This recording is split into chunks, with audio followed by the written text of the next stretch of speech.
নমস্কার সবাইকে। আশা করছি আপনারা সবাই খুব ভালো আছেন। এই গরমের মধ্যে যদি ঠান্ডা ঠান্ডা কিছু মিষ্টি জাতীয় খাবার পাওয়া যায় তাহলে বলুন গরমটার গরম মনে হবে না, তাই না? আমার তো সেটাই মনে হয়। তাই আজকে আমি একটি মিষ্টান্ন জাতীয় খাবার নিয়ে আপনাদের সামনে উপস্থিত হয়েছি। আমি পলাশ বলছি, পলাশ কিচেন বেঙ্গলে আপনাদের সবাইকে স্বাগত। ফিরনি আর পায়েস দুটোর মধ্যে পার্থক্য আছে। ফিরনিটা চালের গুঁড়ো করে রান্না করা হয় আর পায়েসটা গোটা চাল দিয়ে, তবে পায়েসটা একটু গাঢ় হয়, ফিরনিটা একটু পাতলা হয়। তাহলে চলুন দেরি করব না, শুরু করি আজকের রেসিপি ফিরনি। এই হলো ফিরনির সমস্ত উপকরণ, তবু একবার বলে দিচ্ছি।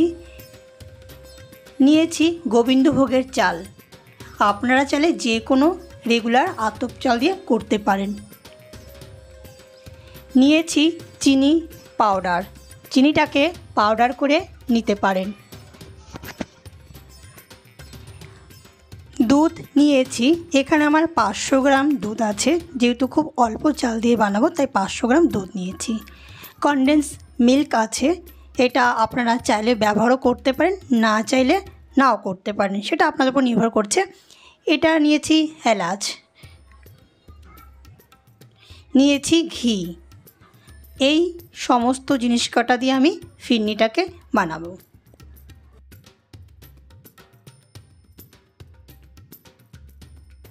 সবার প্রথমে গোবিন্দভোগের চালটাকে আমি ভালো করে জল দিয়ে ধুয়ে নেব।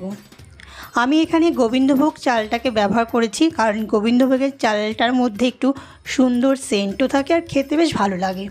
আপনারা চাইলে যে কোনো ঘরের আতপ চাল দিয়ে করতে পারেন।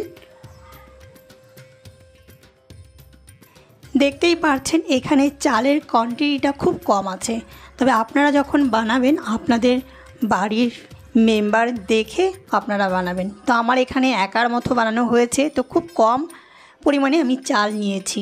চালটাকে ভালো করে ধোয়া হয়ে গেছে। গ্যাস অন করে গরম করে নেব ফ্রাই প্যানটা, যেটার মধ্যে আমি ফিরনিটাকে বানাবো। এখানে ছোট 1 চামচ ঘি দেব। ঘিটা গলে গেছে, এবারে ধুয়ে রাখা গোবিন্দভোগের চালগুলো দিয়ে 5 মিনিটের মতো নেড়ে চেড়ে নেব।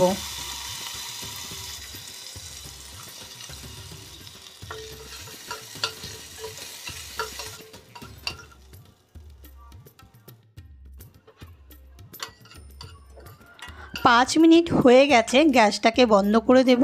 চালটাকে একটু ঠান্ডা করে নেব, কারণ মিক্সার গ্রাইন্ডারে দিয়ে চালটাকে খুব গুঁড়ো করব না, একদম পাউডারও হবে না, আবার গোটা গোটাও থাকবে না, এরকম পর্যায়ে মিক্সারের গ্রাইন্ডারে দিয়ে করে নেব।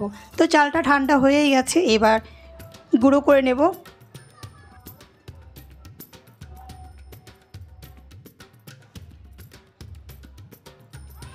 এই দেখুন আমি খুলে দেখাচ্ছি, খুব গুঁড়োও হয়নি আবার পাউডারও হয়নি, একটু দানা দানা আছে। যখন ফিরনিটা আমরা খাবো যাতে মুখে একটু দানা দানা লাগে, তো সেরকম করে আমি চালটাকে করে নিয়েছি। আবার গ্যাসটাকে অন করে নেব। যেটার মধ্যে ফিরনিটা বানাবো তার মধ্যে দুধ ঢেলে দেব। দুধটা ভালো করে ফুটিয়ে নেব।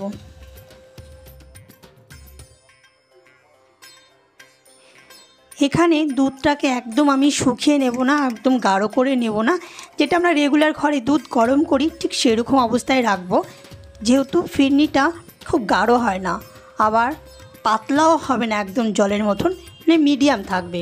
তো দুধটা তো গরম হয়ে গেছে, দেখতেই পারলেন। আমি চালের গুঁড়োটাকে দিয়ে দিলাম, দুধের সঙ্গে ভালো করে মিশিয়েও নিয়েছি।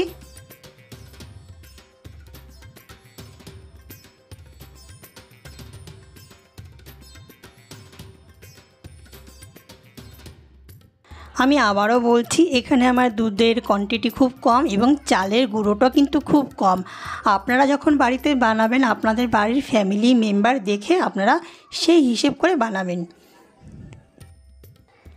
এবারে দেবো আমি এলাচ। এলাচটাকে একটু থেতো করে নিয়েছি, সেই এলাচটাকে এবার দিয়ে দেব আর ভালো করে ফিরনির সাথে মিশিয়ে নেব। আমি এখানে দেব এবার চিনির পাউডারটা, 3 চামচের মতো চিনির পাউডার দিয়েছি। হ্যাঁ, ফিরনিতে কিন্তু খুব বেশি মিষ্টি হয় না, তবুও আপনারা যেরকম মিষ্টি পছন্দ করেন ঠিক সেই মতনই দেবেন। তবে ফিরনিতে দেখতে গেলে মিষ্টিটা খুব হয় না, সামান্য পরিমাণে মিষ্টি মিষ্টি হয়। তো এখানে আমি 3 চামচের মতো চিনির পাউডার দিয়েছি, ভালো করে মিশিয়ে নিয়েছি। আমি এখানে চিনির পাউডার ব্যবহার করেছি কারণ যাতে দুধের সাথে খুব তাড়াতাড়ি মিশে যায়। আচ্ছা, আমার কাছে জাফরান নেই, তার পরিবর্তে আমি ফুড কাস্টার্ড পাউডার ব্যবহার করছি। বুদ্ধিটা লাগিয়েছি যাতে ফিরনির কালারটা চেঞ্জ হয়ে যায়। আর এখানে কাস্টার্ড পাউডারটা খুব পরিমাণে দিচ্ছে না, ছোটো 1 চামচ দিয়েছি। ঠান্ডা দুধের সঙ্গে ভালো করে মিশিয়ে নিয়েছি, দিয়ে ফিরনির মধ্যে ঢেলে দেবো। ঢেলে দেওয়ার সাথে সাথে দেখবেন ফিরনির কালারটা কেমন চেঞ্জ হয়ে যাবে। ঢেলেও দিলাম, এবার ভালো করে মিশিয়ে নিচ্ছি। দেখুন কি সুন্দর একটা কালার তৈরি হয়ে গেছে। আপনাদের ঘরে যদি জাফরান থাকে তাহলে জাফরান দিতে পারেন, না থাকলে আমার মতো টিপসটা ব্যবহার করবেন। এবারে দেব কনডেন্স মিল্কটা দেব, দিয়ে ভালো করে মিশিয়ে নেব।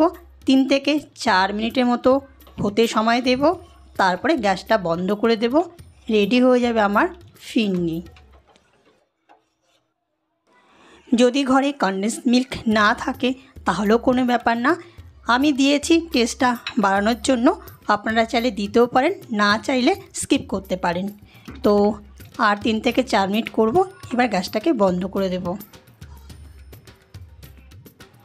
আজকের রেসিপিটা যদি আপনাদের ভালো লাগে তাহলে অবশ্যই লাইক, শেয়ার, সাবস্ক্রাইবার করে পাশে থাকবেন। আবার আপনাদের সঙ্গে দেখা হবে নতুন একটা রেসিপিতে পরবর্তী ভিডিওতে। পুরো ভিডিওটা দেখার জন্য আপনাদের অসংখ্য ধন্যবাদ। ভালো থাকবেন, সবাই সুস্থ থাকবেন। আবার দেখা হচ্ছে নতুন একটা রেসিপিতে। তাহলে অবশ্যই বাড়িতে একবার ট্রাই করে দেখুন ফিরনি, আর খেয়ে কমেন্ট করে বলুন কেমন লাগলো।